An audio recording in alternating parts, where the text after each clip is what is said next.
On this week's Widnes Rugby Chat, I catch up with Ant Walker following his shock exit from the club last week. Mike Parsons and I discuss the whats and whys from the Batley defeat at the weekend, and we just discuss what are the reasons Widnes seem to fall off following a good start each season, and whether they can turn around the recent dip in form. So, as always, we'll start by looking back at last weekend's match, and unfortunately for Widnes, it was a disappointing one, 24-16 home defeat against Batley, and a third straight defeat for Widnes, which again isn't great at this stage. Mike, what were your thoughts on the match? Oh, well, to be honest, James, I think I'm starting to get worried about the podcast. I don't think we've done one, have we, since winning, to be fair. But no, it started as it kind of was meant to go on, really. You know, it was the worst possible start due to a couple of technical issues in the north stand with the tills. I just took my seat to sit and watch the game. And is that why they were low? To be honest, I sat in the north stand on Sunday for the first time this season. Obviously, I've been working all the other games, and I did notice that there was a lot of queues. I didn't realise that there was an issue. Yeah, the tills had gone down, so obviously everything had become a standstill, and then people was rushing to get upstairs and leaving what they were buying, and then others were waiting. So that took its time to sort itself out. But yeah, I'd literally just sat down, and Batley catch the ball, and it straight away. Think not switching on from the off, really, wasn't it? Expecting. Yeah. You think there was an obstruction in it? I don't. To be fair. My dad was fuming at the time. I mean, I have seen the video, and I didn't see it at the time, and I can see why he was a little bit. I think it was Walshaw who runs through into the line, and he does sort of get in the way a little bit. It's one of them. Probably if it was a Super League match, might well have gone video ref, but Widnes did have enough time to shut it down before it got to the end. I mean, even the referee had almost put his hand up to signal end of set at one point because he thought Nixon Putt was tackled. And then he managed to squirm it out, and they scored that first try. And I suppose that set the tone, didn't it, really, for the game? Oh, yeah, it absolutely did. And it like I say, it was just switching off. And even I think Mike Butt put the tackle in, and the ball's free on the floor, and there was just nobody reacting. And, when they did shift the ball originally, you could tell the players, they were slow to react and slide because they was expecting a fifth and last kick. And it just never come. And the frustrating part was even when, again, you get to the kick chase, which I'm taking absolutely nothing away from Lucas Walshaw. What a piece of skill from a back rower. It was a fantastic try. And we can sit here and analyse the defence all day long, but it was, the way they moved the ball and the chip and chase at the end was fantastic. But there was even kind of a little bit of a delay in a switch off of, I think we could have got to the ball and kicked into Rose Ed, to be honest, but we was trying to kind of let the ball bobble out and take, the 20 restart, and, he got in there just in the nick of time and grounded the ball. Yeah, I mean, it's always tough with them off-the-cuff plays because, like you say, fair play to him for, doing what he did. He could do that. He'd do that another 10 times and it'd bounce dead, probably 9 times. So, can't take him.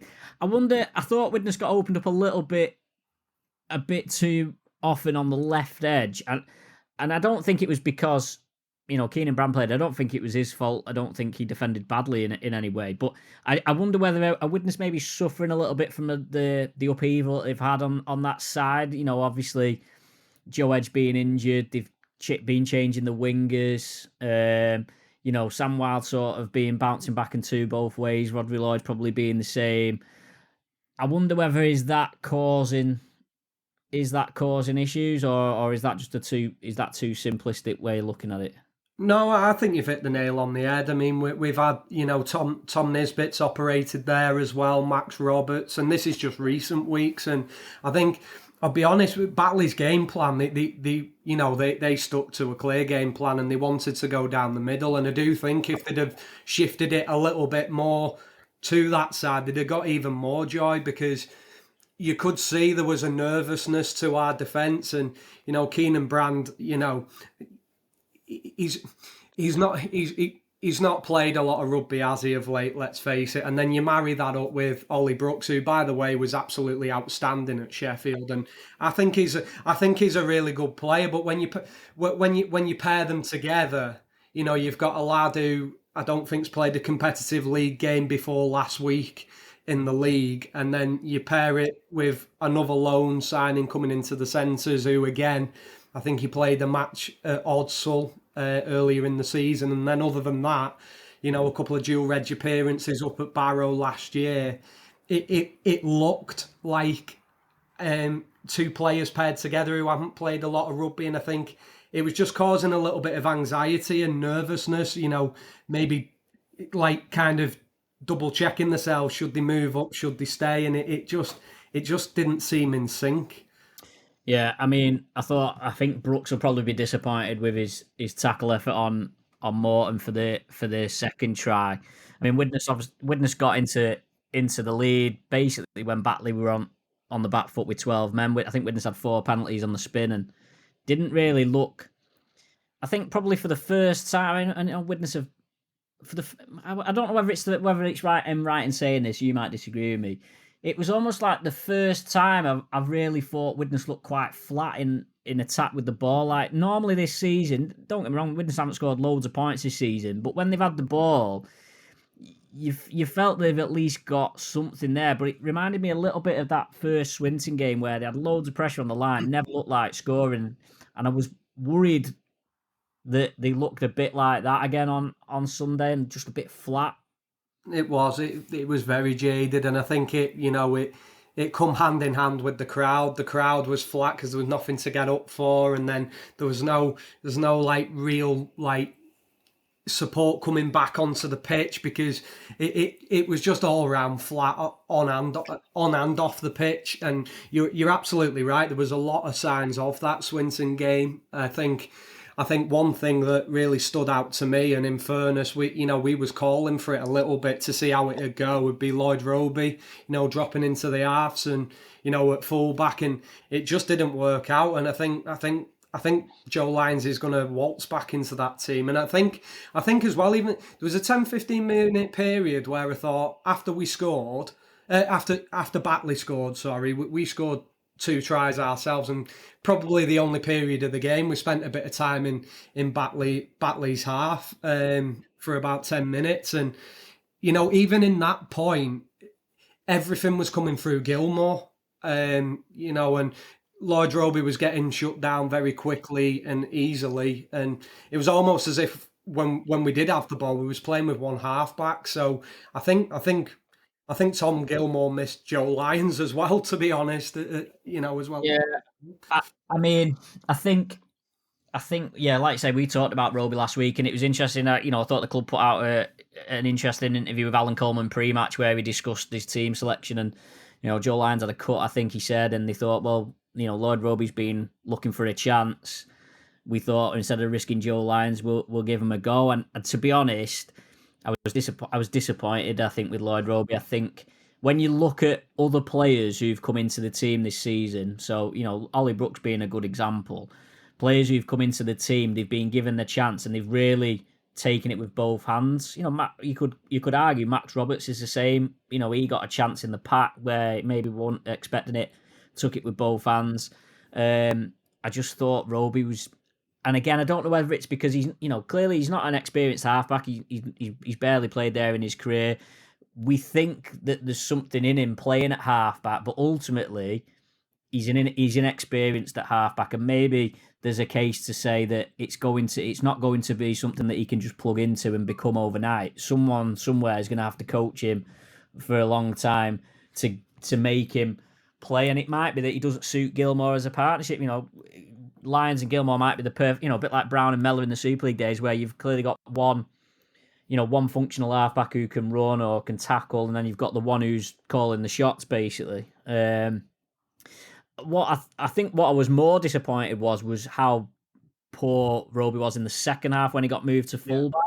Yeah. I think a lot of people have been calling for him to play fullback over Jack Owens, and I think Sunday's game probably highlighted exactly why he isn't. The kick with Mike Butt was a disaster. I don't know whose fault that was, but then even the knock, even leaving a kick going goal, and then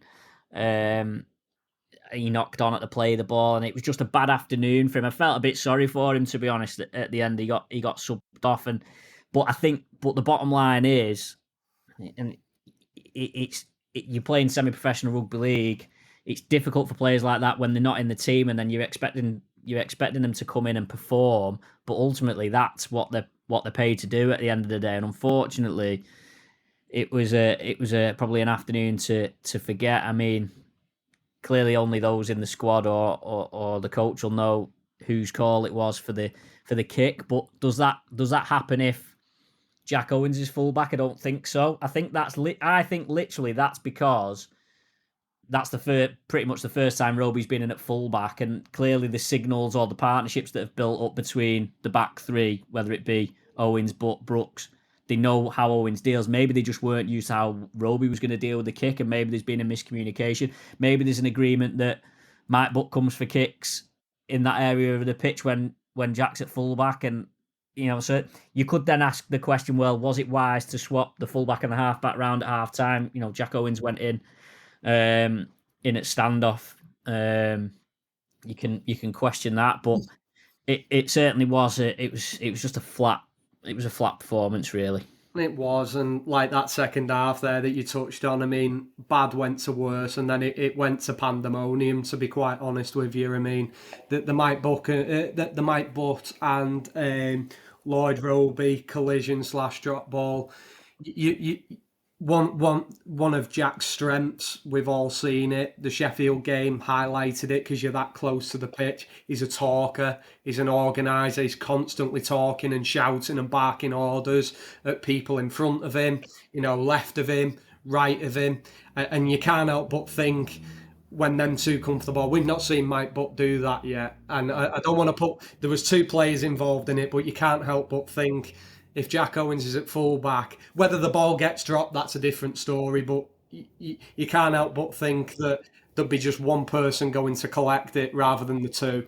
Yeah, and I think you said about it then. I think it got so far in because of the first half. Not much happened, in the halves in terms of creativity. His confidence was clearly knocked, and balls being left to bounce and rolling over, staying in the play but rolling into the in-goal area. And then we even had one in the end where the ball went up, and I think it was Jack Owens ended up volleying the ball 30 yards backwards. And you need calmness, don't you? And you need communication. And unfortunately, it just went from bad to worse. And I'll be honest, I really felt for him, to be honest, because he got hooked, and we ended up at the end of the game. I think we ended up finishing with Fleming at fullback. I think that's the first time in a long time I've seen us not have an injury at fullback, and you've had three fullbacks in a game. Do you know what I mean?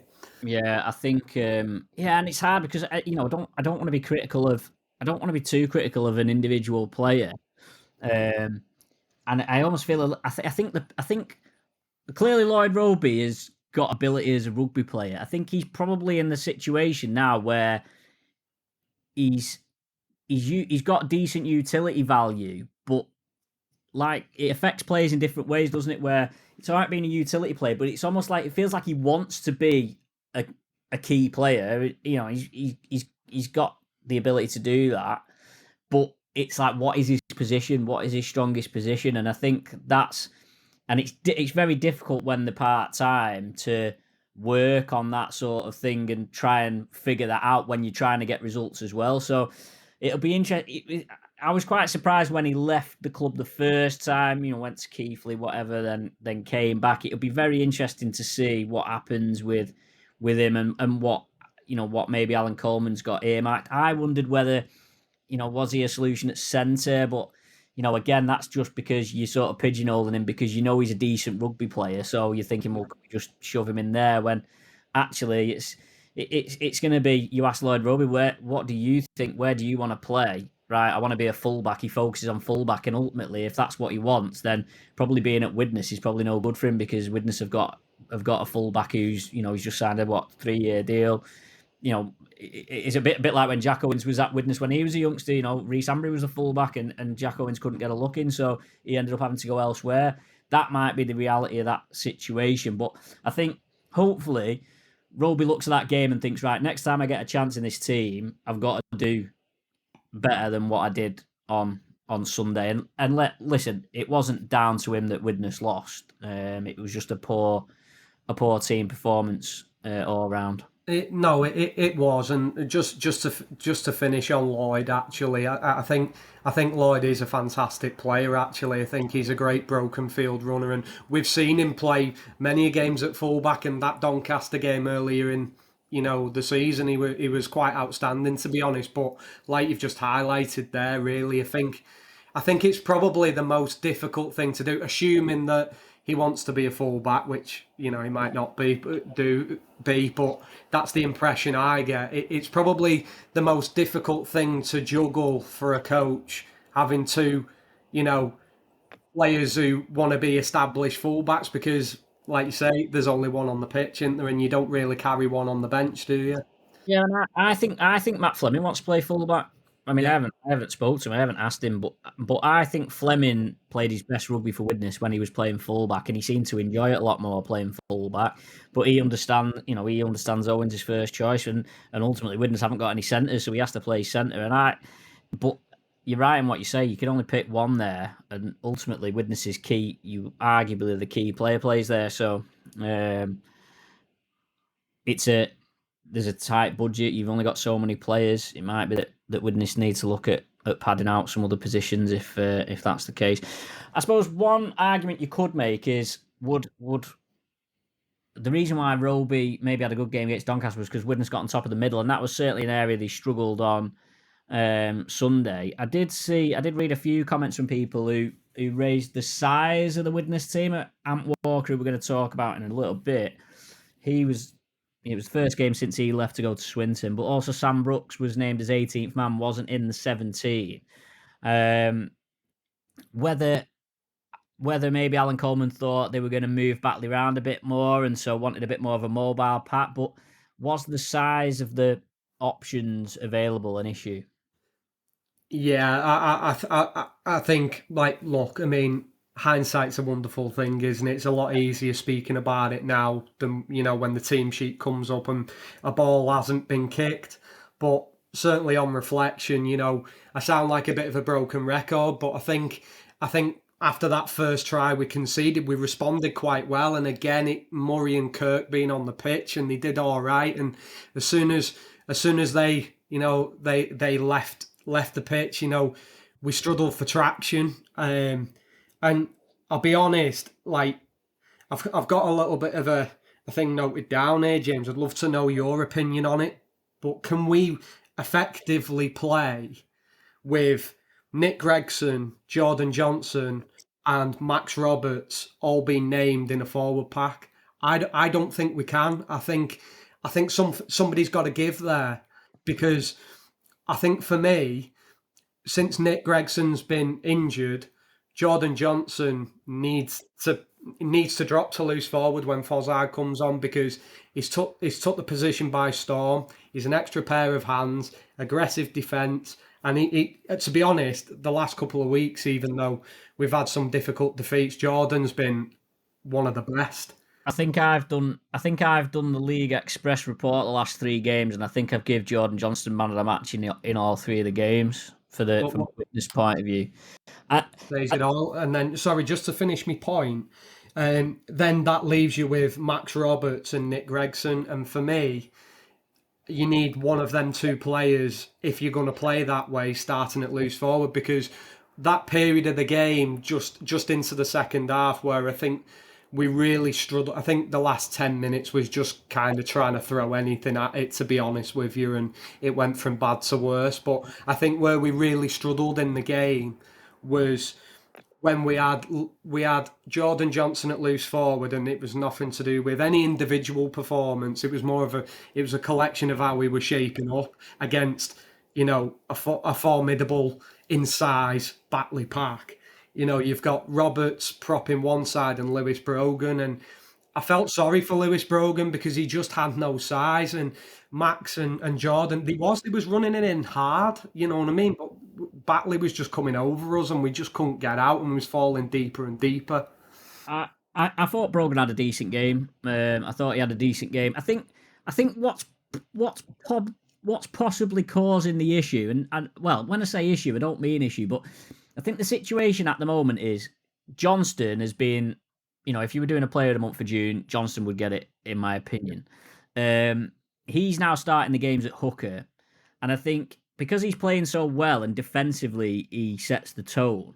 Ultimately, when Matty Fozzard comes on, they want to keep Johnston on so he gets moved to loose forward. I actually thought Fozzard should have come on a lot earlier on Sunday. I thought that they needed him livening it up round the play of the ball. I think maybe we might have got to a point where have they got a bit too comfortable with the whole Johnston starting games at 9 and then Fozzard coming on half hour in? Have other teams read that and thought, oh, that's obviously what Widnes are doing? Maybe it is time to say, look, there are going to be some games where Matty Fozzard starts at 9, and whether that means Johnston starts on the bench or starts at loose forward, so be it. Because I just think when it was earlier in the season, it was a lot more. Johnson wasn't playing the full game necessarily, and I'm not saying it's an issue that he's playing the full game by all means, but I just wonder whether they've lost that flexibility that they had earlier in the season, where some games, because I think there's certain games where Fozzard's liveliness around the play of the ball makes a massive difference, and even after 10 minutes on Sunday, I thought they need Fozzard around the play of the ball. And I think that that tees into your question about the 13 is then if you're then carrying Johnston as a 13 and you take Fozzard off, you've got to make sure that whoever's coming on is going to replace me again. And you mentioned Max Roberts. I think he's done a decent job in the forwards, but he's not a he's not the biggest, and especially when you look at who Batley brought. I thought Kabula had a good game for Batley. They had Nixon, Port, and I think size wise, he's just not quite there for what you need. I think, like you say, you've probably got too many players of similar size that aren't going to hurt teams. So yeah, there's plenty of questions I think at the moment of how Alan Cullen can freshen it up really, because they've just hit a little bit of a rut at the moment. Just one win in 6 now, and even the 2 wins before that run of 1 in 6 were by 1 point and 2 points. So it's not firing, by all means, not firing on all cylinders. But I don't think it's throw the baby out the bathwater type situation. I just think there's just a few little tweaks here and there that need to happen.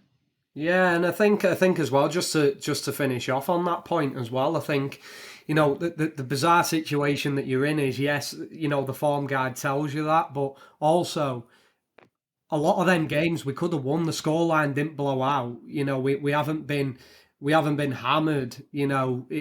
It's been narrow losses. So, that's a positive. Certainly from Sunday. I mean, what was that? I mean, we've kind of spoke through it there, and up until about 5 or 6 minutes to go, there's 2 points in the game, and really, I think Alan said it in his interview. A couple of the fans have said it. We're kind of talking about it. It's probably been one of the most disappointing performances we've seen from this Widnes team this year. But still, with 5 minutes to go, you could have been talking about how on earth have we won that game, but we have. Yeah, and I think if you look at the games, if you break the games down, the fixtures that we played, I think I've seen someone on Twitter saying it's the halfway point of the season. You played 13 games. I think if you break down the games and look on paper what you'd expect to win, I think probably the ones Widnes have probably squandered are Whitehaven at home. You'd expect another point from that. They drew. Batley at home, you'd maybe say, yeah, you'd want to win there, but then not got the greatest record of Batley. So say you've got 3 points there that you've dropped at home unexpectedly, but then you could say, well, maybe you wouldn't expect to win at Bradford, so you claw them back. So you're probably only a point off, in my opinion, where you should be based on the games that Widnes have played. That's with all due respect to the teams that they play.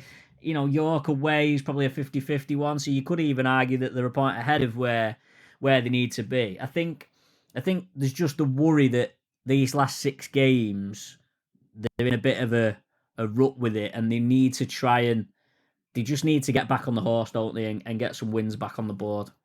They absolutely do. And I think, to be honest, I think we've arguably got an ideal game coming up for that now. Swinton, Allen's ex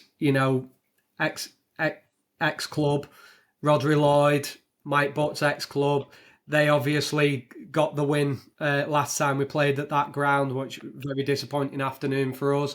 And then you throw into the mix, kind of, Jake Spedding, Jaden Hatton, they play up there, played for us. So there's a lot of kind of different stories in the fixture, and it's not one that you want to be losing for a second time this season. So I think there's plenty of motivation, and I think certainly off that performance on Sunday, one thing that I think we can all be confident that we've seen so far from this Alan Coleman regime that we've seen is we will not lack effort, and I think there will be a reaction. I can't see us putting two performances like that together under Alan. So, there's definitely definitely a massive incentive for a big performance on Sunday, and let's hope we get it.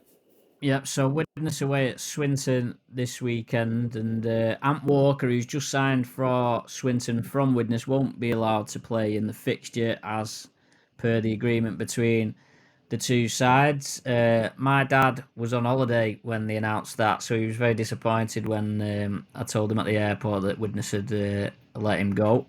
We touched on it a little bit last week, Mike, but I suppose in some ways Sunday's game perhaps highlighted maybe why Ant Walker is or was an asset to this Widnes team. Oh, absolutely. I mean, I've got to be honest. I'm in the camp of I'm a massive Ant Walker fan, so that's first and foremost for me.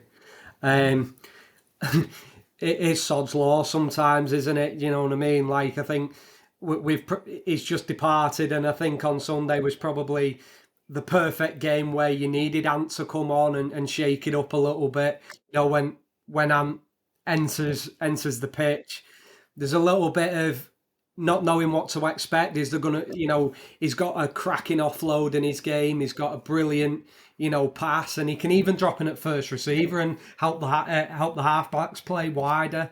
And certainly with the shape of Batley's pack and what they was doing to us, he's certainly somebody who can dent the line as well, and break the game up, break the momentum up. So yeah, no, he was a massive miss, to be fair, I think, on Sunday.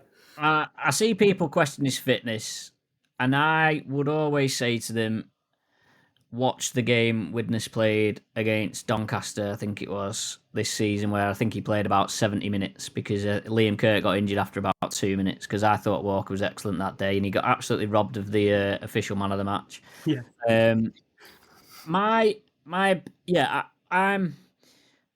I've got a bit of a bugbear about the situation. Well, no, I haven't. A bugbear's a little bit too much, but I just wonder whether Widnes have been a bit soft with the situation, to be honest. Clearly there's issues, I think, in rugby league with this anti-tampering deadline being May the 1st. So clubs have to effectively inform players that whether they're going to offer them a deal or not for the following season by May the 1st. And if not, then, well, even if they don't offer them a deal, players are able to engage with other clubs after May the 1st. So the situation, as we know it, is that Widnes or Alan Coleman has told Ant Walker he's not getting a deal for next season. Fine. Ant Walker's then had a conversation with Swinton. Swinton have basically turned around and said, we'll give you X year deal, but only if you come immediately. He's then asked the question of Widnes, and then Widnes have said, okay, that's best for Ant. Now, I understand that that's best for Ant, but is it best for Widnes Vikings? And I think, although I'm all for looking after players and stuff like that, I feel like Widnes have got to start being stronger in them situations, because ultimately, whether Ant Walker's got a 1 year, 2 year, 3 year deal lined up somewhere else, for 2024 he was on contract at Widnes Vikings, and regardless of whether Widnes are offering him a deal for 2025, if Widnes need him in 2024, he was a contracted player for them in 2024. And I just, don't get me wrong, there's a way to deal with players, and I think you don't want to be this club that's seen as, oh, we treat players terribly. But I think in that situation, Widnes have got to put their needs first. At the end of the day, they're part time, the semi professional rugby league players. If Swinton are basically saying we're only going to offer him a 1 year deal because Widnes won't release him early, well, that's just the way the cookie crumbles. That shouldn't be Widnes Vikings' problem. Um, Yeah. and Um, we've seen it a few times, I think, in my opinion. The ones to Super League, you can't do anything about. You can't stand in the way of a Tyler Dupree getting a Super League deal. But did Widnes get a good deal for Tyler Dupree? No. Um, and I just think, and I might be wrong. I might be completely wrong. But that's just my impression of that situation. Yeah, yeah. Look, I don't disagree with what you've just said. To be fair, I think where what this boils down to, personally, in my point of view, I think if I was to throw my pound into the mix of why Answer's gone elsewhere, I think it's got to be down to the minutes because you look at Murray and Kirk who have come in, Langtree, Rodri Lloyd, they can all play long minutes. So from a coach's point of view, I think there is a clear philosophy there of wanting middles who can play sustained periods of time. Whether people agree with that or not, that's a different story. Um, for me personally, I think last year when we had players like Adam Lawton and Ant Walker, you were carrying one too many of them where it was being detrimental to us. Whereas we've narrowed that down, and like this season, just having Ant really in that bracket, as long as he's coming on the pitch and being effective and mixing it up, I have no issues with that. But I think where the decisions probably come into play, and I think the $1 million question is how the loan goes first and foremost, and then secondly, does it stay until the end of the season, and is that absolute concrete? Because we've all seen what can happen with loan deals like that in the past. But I think Alan is a massive admirer of Lewis Brogan. He signed him from Lee Miners to Swinton. Looks like obviously got his Super League deal at Lee, and highly rated and well deserved. And as soon as Alan got the opportunity, he's in on loan, and then it's been extended straight away. So I do think this was more of an opportunity to maybe get Lewis Brogan in on a more permanent basis because of how much of an admirer Alan is of him. And then secondly, obviously you've got Keenan Brand, where we all know on that left hand side we've had about four, five, six different centres. Do you know what I mean? Yeah, I mean, Brogan's only played the one game for Lee off the bench against Castleford. He was 18th man for one game, so he's not really got much. He's not really had much of a look in at Lee, whether that's because of their player availability or whether that's because he's not being quite up to the standard they need. Remains to be seen. Talking about players, Widnes have been linked with Jake Mason of Whitehaven, who's a bit of a speedster. You put me onto this earlier. Matt Shaw, I know Matt really well, and he's linked Widnes with Mason. He was at Halifax, who, well, probably had a mare getting rid of him because he's been excellent for Whitehaven this season, and he had been tipped to go to Bradford, but it seems that Widnes have perhaps stolen a march onto on for Mason, and to be honest, Matt's not usually far wrong. So, well, he's a centre, and Widnes are desperate for a centre. Part of me wonders whether Widnes can pull an Ant Walker deal on Jake Mason and say to Whitehaven, "Look, we'll sign him on a 2.5 year deal if you release him early." Wouldn't that be fantastic? And I tell you something, James, I'd drive up there myself and get him. He's fantastic, mate. Honestly, everything that we need. I think the centre, obviously discussion that we've just had, absolutely. But also, what he does provide as well is it's that cover for fullback without being an out and out fullback. He's already shown against us his quality there. I mean, I think he scored a hat trick against us. One was supporting an interception. The next was, a Lachlan Hennigan chip over, and he runs round. No fullback picks the ball up and goes over for a try. And then the last one just absolutely skinned Tom Nisbet just by raw pace on the outside from a scrum play. I I think I think our back line, without being critical of anybody, I think we've got some good players in there. Joe Edge is a fantastic player.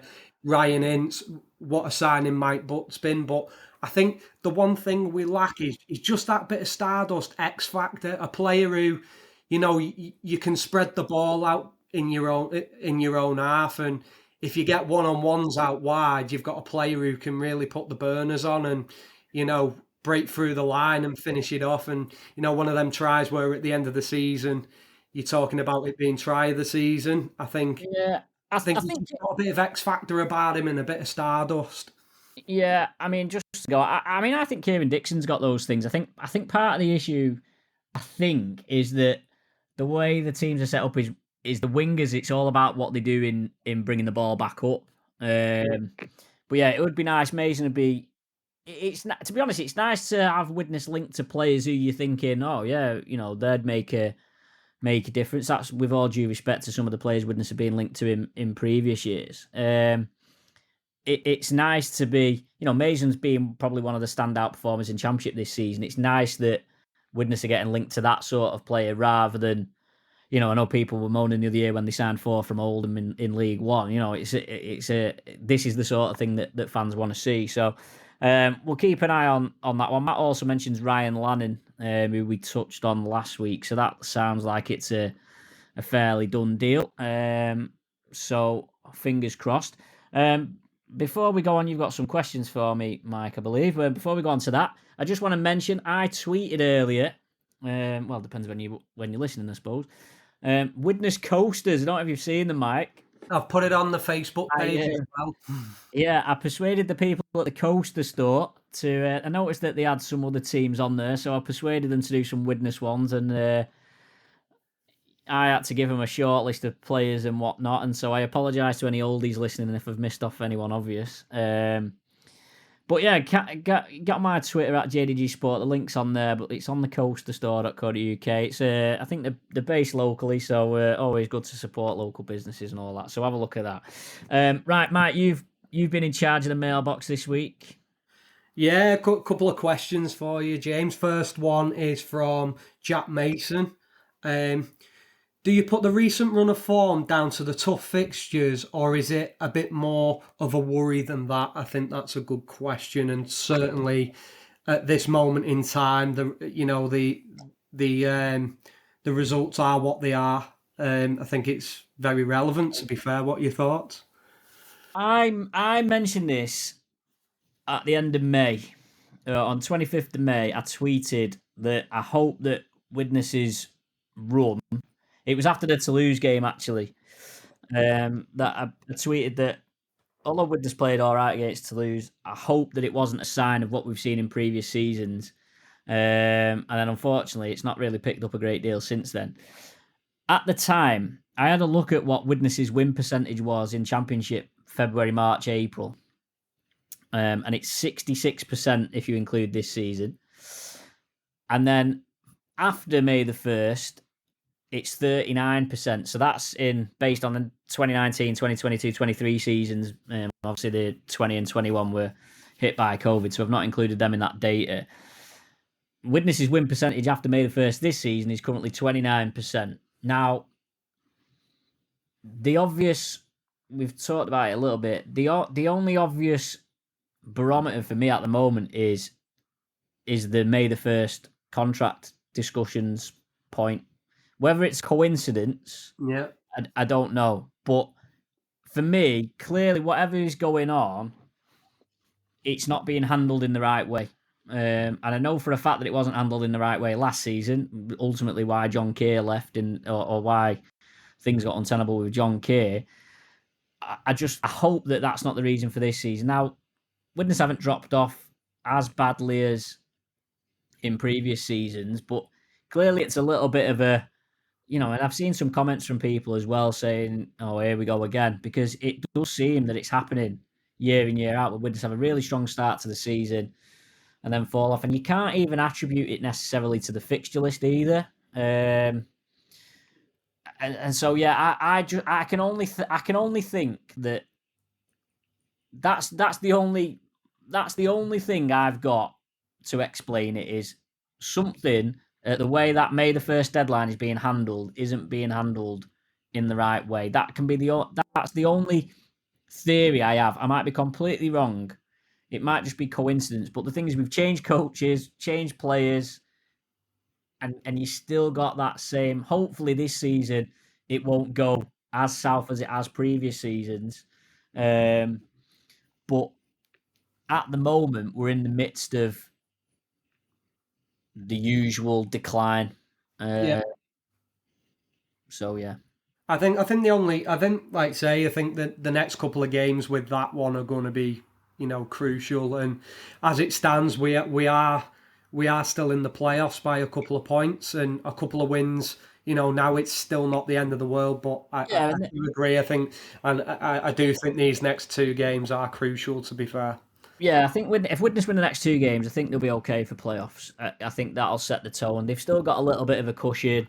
Um, and I don't want to make it sound like I don't want to make it sound negative because I think like when we went through the games before, I think Widnes are probably only a point off or a point better, depending on whether your glasses are full or empty, of where they should be.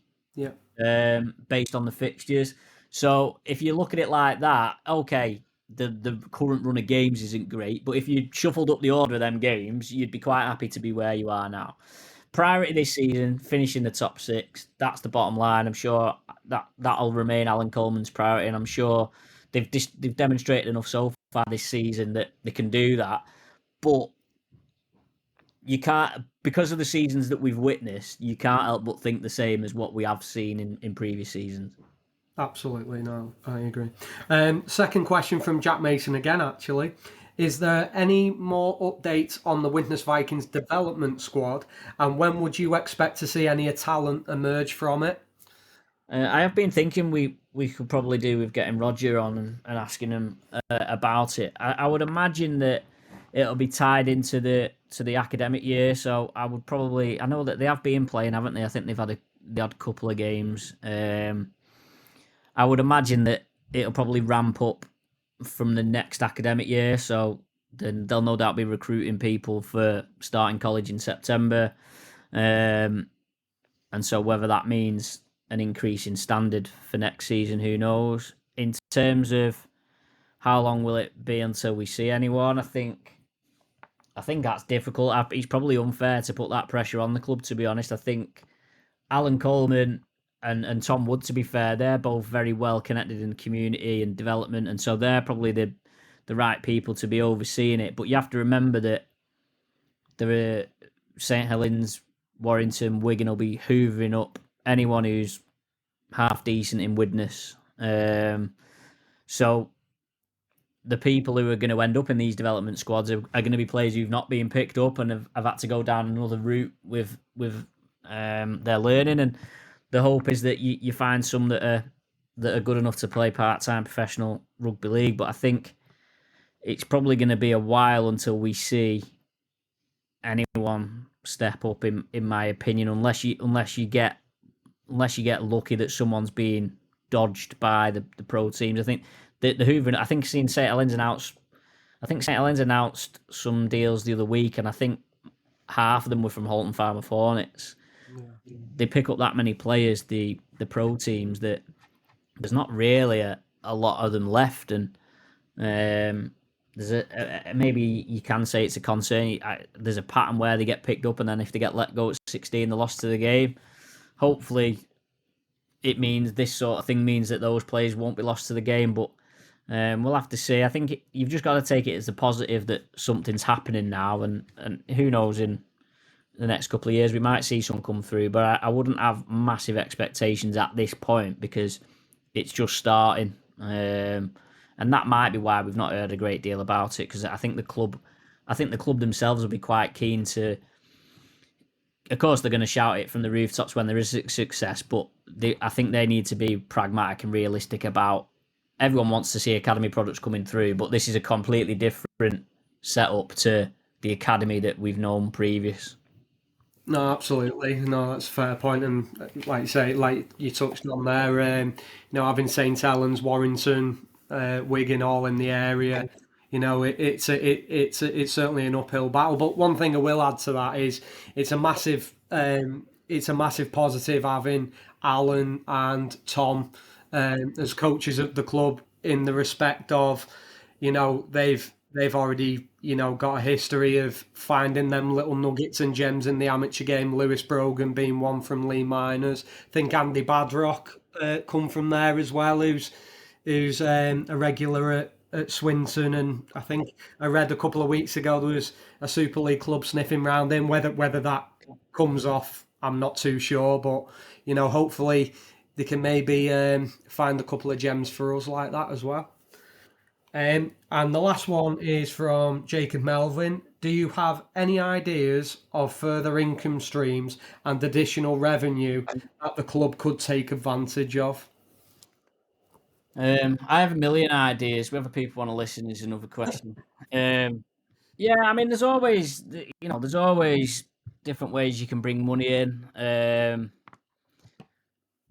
I mean, I don't know. I haven't had any dealings with the commercial person at the club, so I don't know.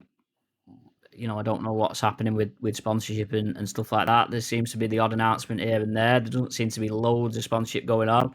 Um, I think the hospitality's looked the last few games I've been up there. The hospitality's looked a bit fuller than it has done in previous seasons. I think there's. I think it's always difficult because of the stadium situation. You're always limited to what you can do when you're just renting the stadium. But I think the website could be a lot better. I think even the online shop and the items that they've got for sale could be a lot better. I don't get a chance to go to the shop, so I don't know whether there's more stuff that's being sold in the market compared to the website. I wonder whether player sponsorship. We put player sponsorship up to corporates. Is there an avenue for that to become a more? I think making sponsorship and stuff like that a bit more accessible to fans would probably be more useful. I think at the moment um, it's very not cloak and dagger because that sounds a bit disingenuous, but it happens behind the scenes. Whereas I think they should open up sponsorship and make it accessible for anybody to get to. Like I haven't really got much of a clue how you sponsor a player or how you sponsor a match or how if I can have an ad board. I don't know, and I'm fairly close to it. I have a business, um, but no, I've never had a conversation with anybody about sponsorship, and I don't even know really what's there. So, I think probably pushing out what's there a bit more, and asking what fans want. Ultimately, it's fans that spend money. Um, if fans, if there's things that fans want and say that they'll buy, then maybe the club should look at making them. But I understand that the logistics and resources are thing. I know full too well from work I've done with clubs in the past. It is difficult, but there are plenty of revenue streams to open um, if you look at them. So I think probably the club could probably do with a bit of a modernisation in terms of the brand. I wouldn't change the logo or anything, but I just think like a new website is probably needed. Do a bit more around the player imagery and maybe improve the online shop, stuff like that, and try and get people going. Hold more events. I don't know whether that's an option. And we've got the quiz night for Widnes Vips this week. Do fans want to see more events like that? I know they did the 40th anniversary dinner, which I presume went well. I didn't go, but things like that are good. Keeping fans engaged helps you generate revenue. I was just about to say actually the John Devereux night. I'd like to see a few more events like that happen again because I think also what it does certainly from that crop of players from the 80s, it maybe generates fans towards the club who you may have lost along the way over the years. And if you can get them in the bridge suite for a night and you can engage with them, and you've got a chance of getting them back to a game or two, and then see where that takes you perhaps as well. So Yeah, I certainly mean, past players' nights, I'd be up for a few more of them. I know we've had a few. Yeah, I mean, I'm not. I don't know. I know Rod at the club's obviously big on them. I mean, it's before my time, so I don't have a massive amount of interest in them. But I can understand that other people do. I think anything like that tugs on people's nostalgia is always a big thing. I thought the Vips did a thing. Oh, sorry, for the Jack Owens testimonial when he did stuff with like Kevin Brown and Danny Tickle and stuff. I think Yeah, people my age or people my age or younger will engage with that because they're the players that they grew up with, um, playing, watching, I should say. So look, there's loads of different things you can do. It's just whether the club want to do them or whether they're receptive to them being done. I certainly think sponsorship could be more accessible than it is, and I don't know whether that's a little bit of paranoia. They don't want to give away too much. I suppose they've got this challenge where they don't want to be seen to be doing too well because then the council might charge them more money for using the ground and stuff like that. I think that's partly a politics battle that you're always facing. But I'd like to think that people within the club are having these conversations, and ultimately every penny that goes into the club means that the club have either got less to worry about or they can invest it in the team. no, absolutely, totally agree. So great. So Widnes in action on Sunday away at Swinton, and hopefully we'll be back next week with something more positive, Mike. Well, hopefully we'll be speaking about a W instead of an L. be a lot nicer conversation, wouldn't it?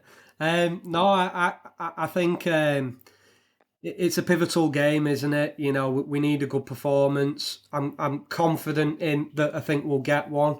I think if from the circles are mixing. I know there's 3 or 4 coaches again, which is great considering the run of results that we've been on are going to be at Swinton, and then you've got your drive ups as well. One thing I would say, again, it's a difficult ground to do it because, like similar to Sheffield, where you're spread out. But if people could maybe congregate at that shed end at the bottom together to try and generate a bit of atmosphere, and hopefully it filters onto the pitch, and the players can bounce off it, and we can kind of help them get over the line. But no, I expect Joe Lyons to be back in the team. I think he'll be in there, and I do think we will see Sam Brooks in there somewhere too. Who drops out, I'm not sure. I maybe if I'm going to put a pound on it, I'd say maybe Nick Gregson drops out, start Max Roberts at loose forward, and Sam Brooks drops in. Well, we will see. I think we'll see Kieran Dixon myself. I think he Yeah, will play. I am commentating on Sunday, so if you're not at the game, it's on BBC Radio Merseyside Online, which is excellent news because that means I get a free Lion Bar, which Ian Rigg, the long-term Swinton media manager, gives everyone in the press a Lion Bar, which I'll very much look forward to. I tell you what, that's a hell of an incentive, that isn't it? To be fair, free Lion Bar, you can't complain there, can you? Yeah, I'm more than happy with that. So yeah, that'll be the highlight of my afternoon on Sunday. Right then, so before the weekend, me and Mike have witted on for long enough, so it's what you've been waiting for. The interview with Ant Walker, who left Widnes last week to join Swinton, Widnes' opponents this Sunday, of course. Ant, thanks for taking some time out to join us. Oh, no worries, mate. You're here by popular demand. A few people have been into me wanting to speak to me. So I know the club obviously put out a bit of a statement about what happened in terms of you leaving the club and whatnot. I mean, just talk us through a little bit how it all came about, I suppose. Yeah, well, as of about beginning of May time, obviously you can speak to other clubs, can't you? So we've been in a contract year myself. I kind of spoke to my agent and just said, like, plant some feelers out there just to see what's knocking about. Not that I realistically wanted to leave Widnes. It was just more see what's about there for me. Because with my line of work away from rugby, it's quite seasonal. So I'm a landscape gardener, so I'm trying to look after myself, making sure that I can, keep earning some money to pay my mortgage, my bills, and everything like that. So I just said I'll plant some feelers. Was anything knocking about? And then we can take it to Widnes and see if there's anything here. To try and look after number one, basically. And we had a few little interests from quite a few clubs. So we approached Widnes in probably end of May and just say, listen, we've had these offers of other clubs. We do want to stay here. And then Al was quite honest with me, to be fair to Alan. He just basically said, I don't know. I don't know what the budget is fully at the minute. I don't know if I'm not going to turn around and say, yeah, we're going to keep you and then not keep you. I'm not going to turn around and say, I don't want to keep you or stuff like that. He said, just give me a month or so, keep playing and see how you get on, basically. And fast forward about 5 or 6 weeks, me and Al spoke again at training, and he said, do you want me to speak to your agent about next year, or do you want me to speak to you, stuff like this. I said, well, if when you come to make a decision, I said, just speak to me. I'm old enough now. I don't hide behind the phone or anything like that, and I wouldn't hold it against anyone. I'll just have a chat and just say, listen, it's either good news, we want to re-sign you, or bad news. It's a business at the end of the day. And it was probably, where did we play? Played Sheffield, didn't we, last Sunday? And it was the Monday. I spoke to Alan and he went, listen, Ant, trying to be honest with you, we're probably not going to retain you. He said, it's nothing against you and stuff like that. It's a business, and I was fortunate at the time, but I am fortunate that I had a 2-year deal on a pretty decent money. And, if Alan's got a budget to work in, and, my budget doesn't fit in that, do you know what I mean? My salary doesn't fit in that budget. He kind of said, listen, I want to let you know now, and I'll help you any way you can, that we're not going to retain you for next year. I don't want to lead you on and come to September and say, oh, there's no deal, So I needed to speak to my agent and just basically said, listen, mate, there's no deal for me there. Let's just see if those offers that we've had in the past are still knocking about. And that was where it come from. That was last Monday. Day later, I had a phone call, and it was pretty quick. Then I had a phone call off Swinton, and it was kind of like, let's make this happen, sort of thing. So, I mean, I know it's awkward because you're trying to protect your own future and stuff like that as well. How much of a bearing is it that you could have stayed at Widnes and seen your contract out and then signed elsewhere, but how much pressure do you get put under by maybe other clubs that say, well, actually, we'll only give you the 2 years if you come right away? Yeah, so basically, the original deal was a year at Swinton for next year, but only if they're in the Championship. So it comes to the point where I'm playing at Widnes, and I absolutely loved my time at Widnes. I love the lads, the fans, the coaching staff, and I ain't got a bad word to say about the club. But it kind of comes, well, it's in my best interest to kind of look after my future, because if I'm playing at Widnes all year for this year and Swinton get relegated, I'm back to square one. Yeah. So I was speaking to both Swinton and my agent and saying, listen, like, don't want to come now, but what's the crack if they go down? And, what happens if I'm playing for Widnes this week against Swinton? So then there was a thingy there where the coach of Swinton and the agent said, well, is there an opportunity to bring him in now? And they asked me if I wanted to go now, and I was quite honest and said, well, not that I did want to go now, I didn't want to leave, but you kind of have to. I have to look after my family and myself, and probably I should leave really to try and protect my my future. So that's how it went really. And then how much of a strain is it the May the 1st thing? Because they obviously brought it in a few years ago where clubs have to tell you what's going on. But it must be quite distracting for you as a player when you're thinking, right, as soon as it gets to May 1st, you're basically going to be told whether a club's keeping you or not, and then you've got to worry about next year. How much of a worry is it?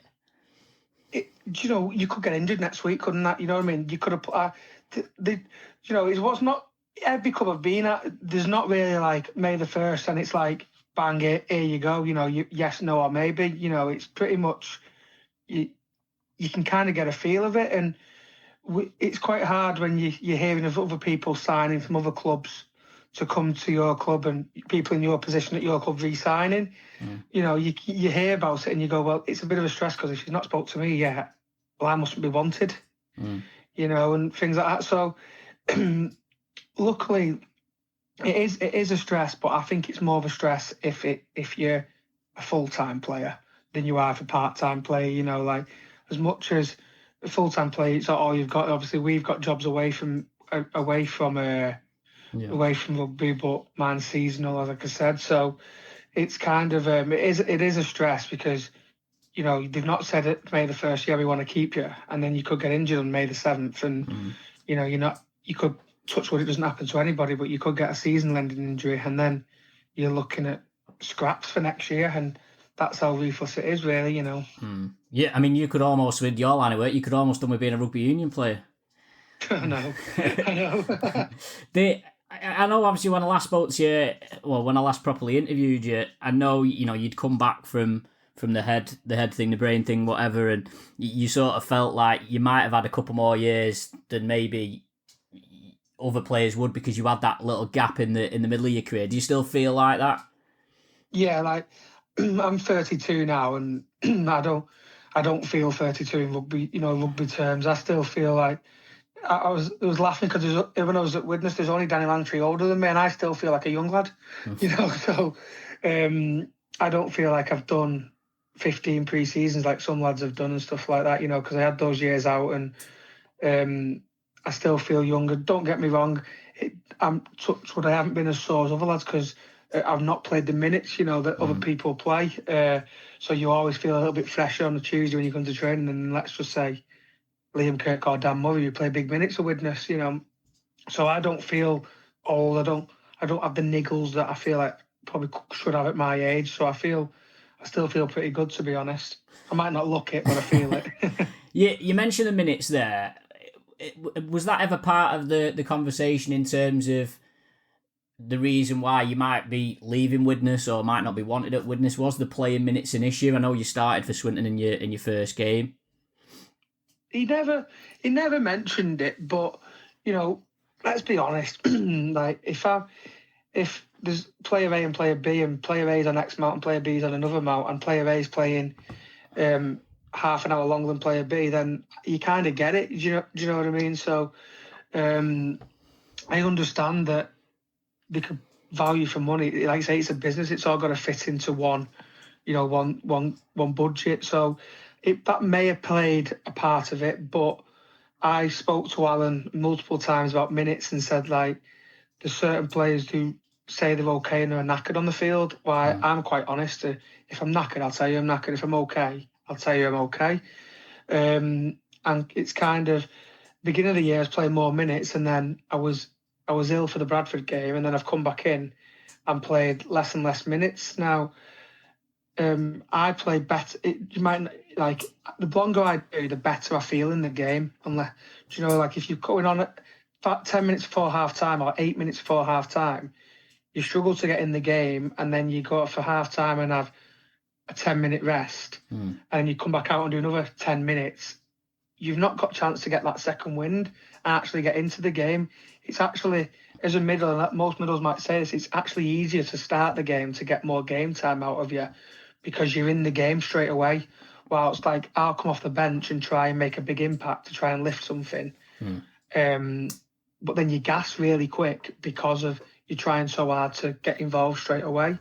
But I kind of accepted that as my role at Widnes, and you know, accepted that I was there to try and come on at half an hour and lift us as a team, because I knew I weren't going to get massive amount of minutes. But I'd go back to the original question of how long it, you know, what if that the reason might not be there. No one said it is, but I can kind of expect it was, if you know what I mean. Yeah, I mean, to be fair, I know there's been a lot of the fans were probably quite surprised and maybe in some ways disappointed that you left. And I suppose the game that Widnes played last week was probably crying out for Ant Walker to come on in, to be honest, the way that the game went. You mentioned about the minutes, and I'll throw this at anybody who says that you're not fit. By the way, can we talk about the Doncaster game at the start of the year where I think you did about 71 minutes, and you were robbed the man of the match in my opinion. Just talk us through that game. I think Liam Kirk went down inside the first 1 or 2 minutes. What's going through your head when that happens? It must be a Doncaster thing because it happened at the weekend as well. right.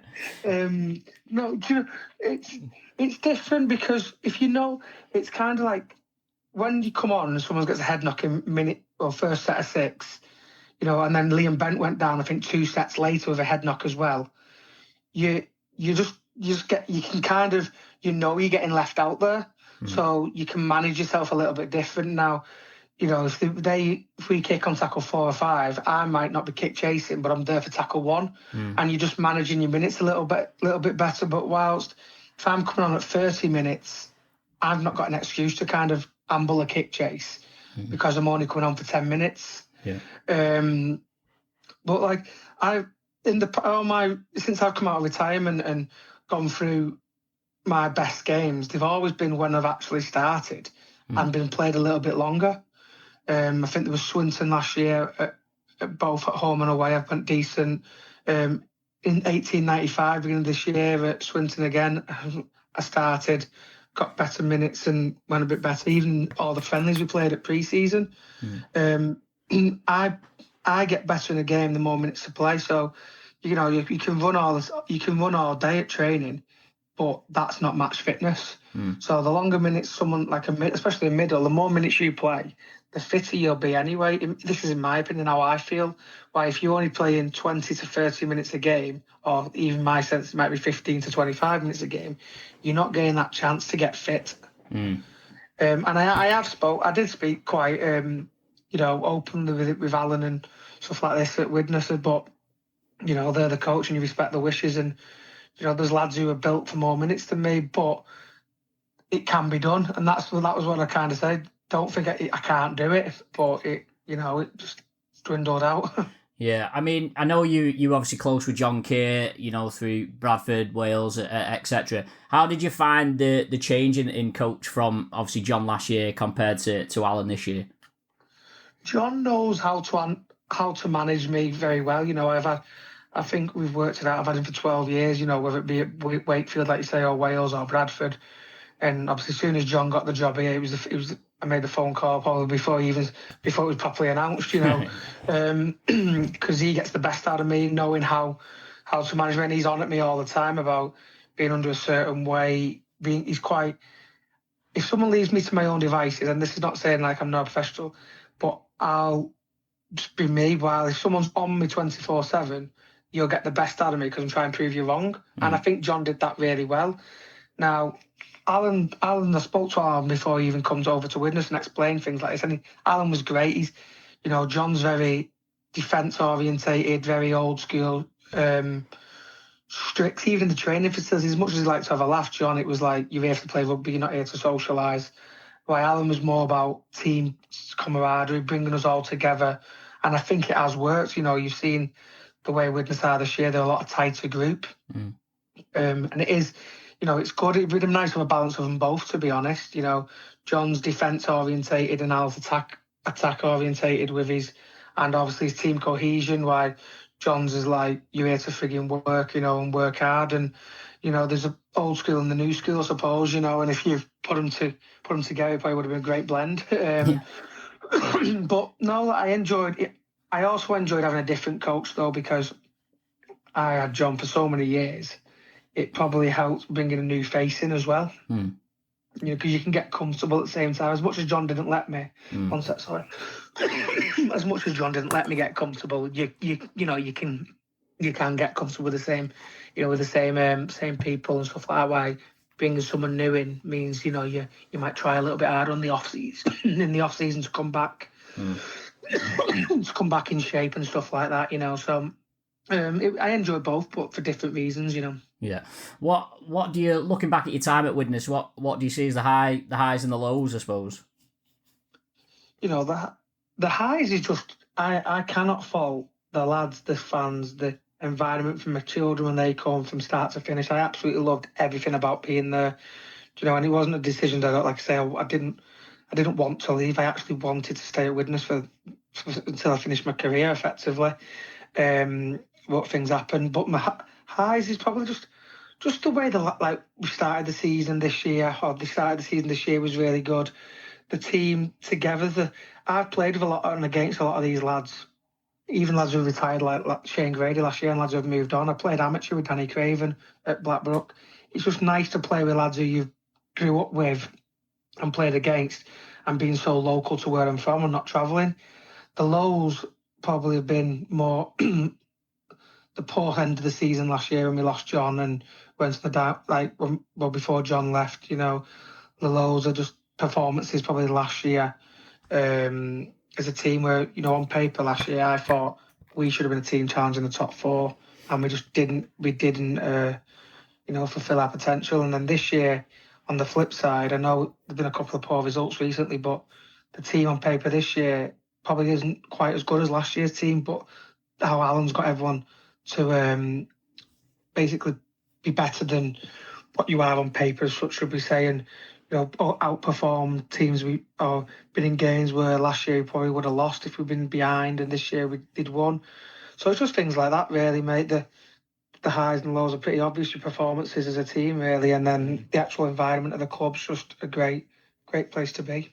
Yeah, I mean, I personally thought, I probably agree with you. I thought Widnes could have been a third or fourth place team last season, and I thought it was demonstrated at times during the season. For whatever reason, it didn't happen.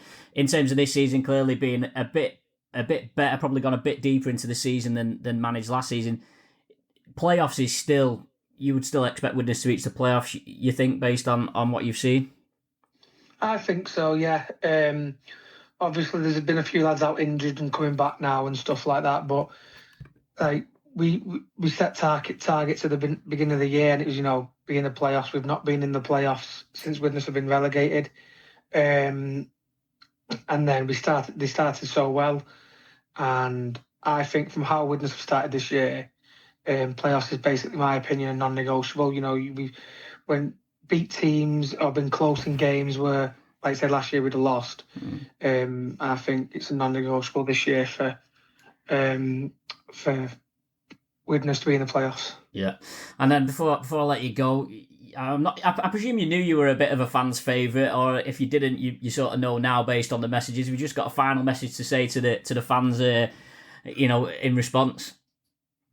Just thank you. Like I said, I expect, I'm like Marmite in some clubs. I was the same at Bradford. I was loved, and then when you leave, you're not loved, you know. And I feel like because I'm quite relatable in the person, you know, I'm kind of look like I probably could be playing for Bolton Hornets one week and playing at Widnes the week after. You know, there's my body shape stuff like. I think it's quite relatable, and I think people, because I don't take myself so seriously. And I have a laugh and a joke with anybody because that's the kind of guy I am. I think that makes people like get on and, you know, root for you a little bit more. And like I said, they've been great. My children loved it at Widnes when they hear the dad's name, you know, being sung and stuff like that. And they even sing it to me now. You know, I've got an 8-year-old telling me I eat what I want. I just want to thank them because they've made my time really enjoyable there. And like I said, it wasn't something I wanted to do. It was just something I probably had to do, which was move on. And, you know, it probably comes as a shock for some people because, you know, they see some aspects. But like I said, I tried to explain here with you, there's a lot that goes on behind the scenes, and it's not an easy decision for someone to leave halfway through a contract when you don't want to leave halfway through a contract, but it's kind of, you've got to protect your future. So, yeah, just thanks, and don't be too harsh on me next season when we play against you.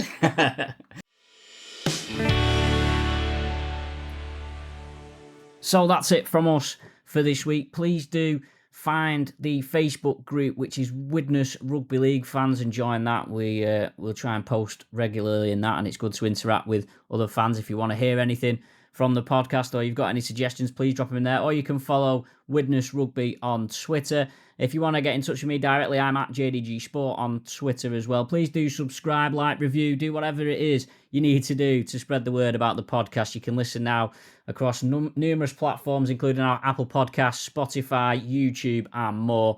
And we'll see you next week.